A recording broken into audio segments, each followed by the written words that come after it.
baby, but there's even another version that's even worse. It's even more traumatic, where it attacks the pineal gland in the brain, because there are retinal cells in there when a baby is born. They disappear later in life. It's like one of those weird things, but those children that have that, they generally don't even make it, or they have to have serious radiation, which will deform their whole skull. It's just a heartbreaking. I've seen all the different variations, and you sort of become like an old war veteran with all the hospital trips you take. You get to know, you get to know all the other people who are going through the battle, and you've got all your war scars to show each other. That's right. And you also meet the same bunch of people as well, which is strange.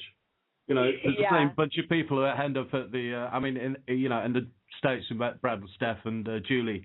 They're from down Birmingham away in the US, and we've chatted those quite some time, over the years. So you do. It's strange. And it's so important that that we just get parents to look for those first telltale signs. Some of the other things besides the photographs with one eye shining up with a bright white flash. Sometimes both can, because like you're saying, it's true. It depends on how advanced it is. If the cancer is bilateral in both of the eyes, then the retina is what is getting pushed up by the tumor, and it'll flash up. So both eyes could be flashing bright white. But another test is to, when you have your infant, put them in a bedroom with an open, drawn curtain in one portion of the room, and then turn their carrier towards that window, and then use like a postcard or some kind of, something like a flagging sort of effect to block out the sun coming through the window just a little bit. And if their pupil doesn't open and close quickly like it should, like a quick response, that's also a key something's going on. Yeah. Because it's when the eye is beginning to get there's no refraction on the back of the lens, on the back of the retina rather, the pupil won't open and close quickly because it's already being blocked by the tumor. So that's another test. I try to tell parents, just check their reflexes on their pupil dilation. Mm-hmm. If it's not opening and closing quickly, there's something going on. You should there's something stopping it. Yeah. Wow. Did you notice also that your child had a tendency to want to turn towards bright lights as that tumor had gotten more advanced? Like they were struggling to look to see? Yeah, there were occasions later on when we knew when he was playing with his Lego bricks or his drawing that he was turning his head to the right and looking out of the corner of his remaining eye. That's when we knew. This is after 6 months. That's when we knew that there was something happening. So he was sort of, his head was always at an odd angle. We thought, and obviously something has exploded again. But not really, not with the bright light. No, that's interesting. No. You like turning into the bright light. It's just an extra test and precaution that parents can do, even if they're not already seeing a weird flash. It's just something you can check. Especially that first 6 months of life, just, hold like a flagging effect is the best way for me to describe it, with like a postcard, Christmas card, pick something, and block out the direct light that's flowing across a dark, dimmed room, and see if their pupil has, any kind of strange response that doesn't match the other one. Yeah, that's right. Yeah.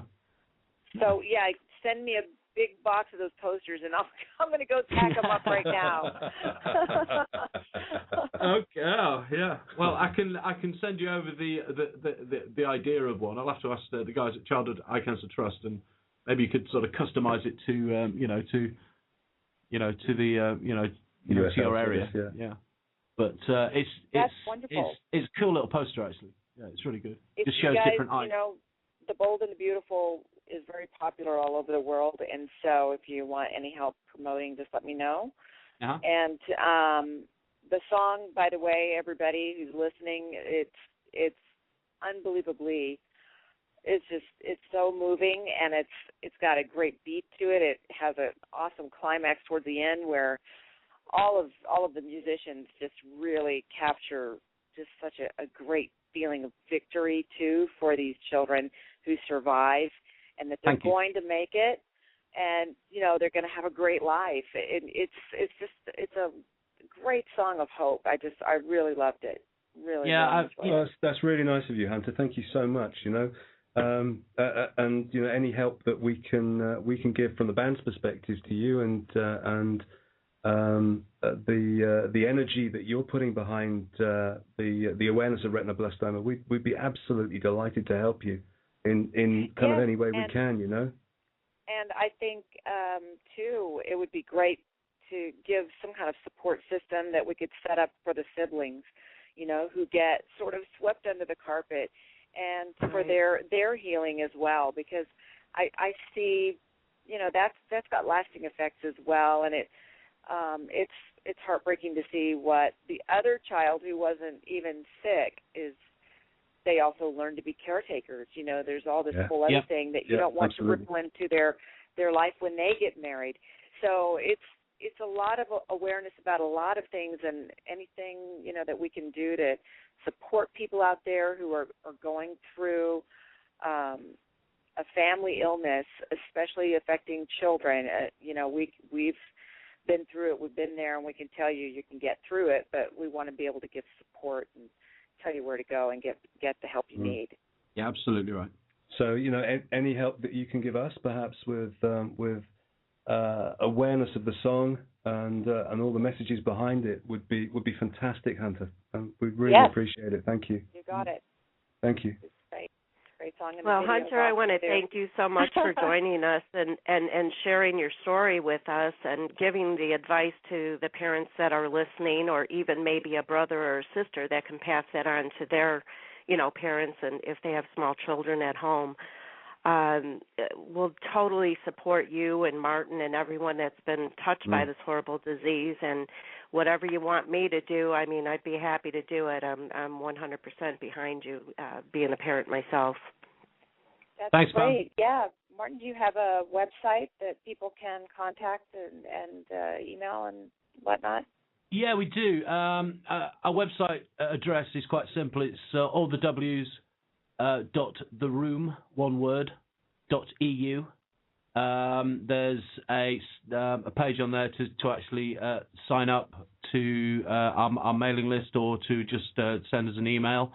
On Facebook as well, it's on www.facebook.com/theroom.eu. Yeah. You can leave us sort of messages on there of ideas, whatever. So we are very contactable. We're very amenable, and we'd love to come to the States. and my website is just huntertylo.com, and there's a contact tab.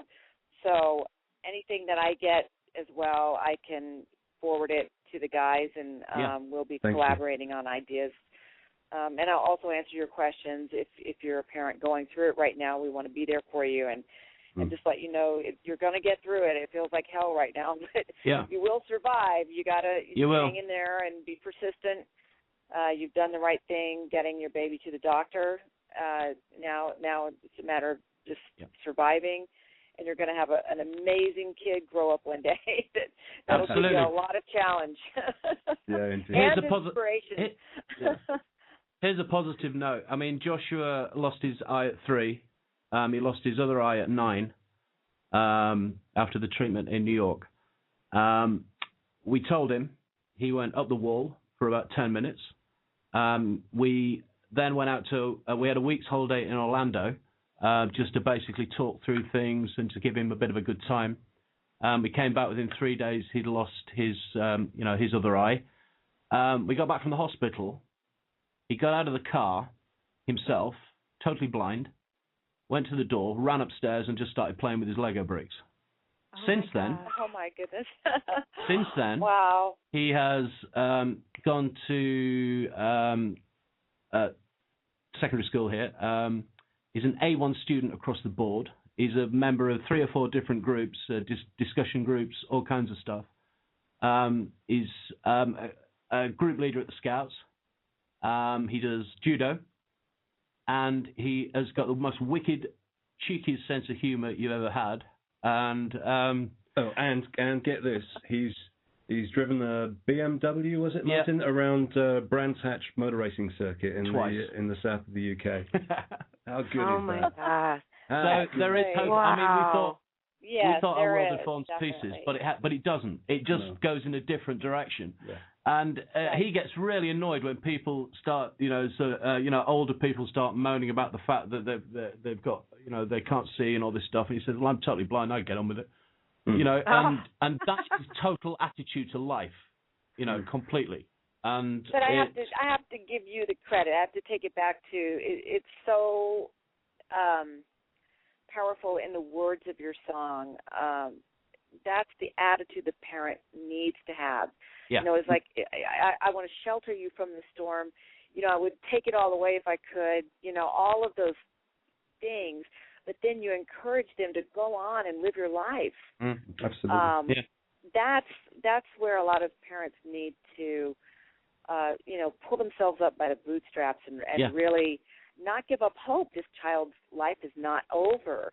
There's so much more, and there's so many other gifts and skills that come out of this that, you don't wish it on your child, of course, what they went through, but I think your attitude is what captured my heart, that's what the parent, there's so many parents that don't have that in them, and they need to be encouraged in that. That's what I hope that song does.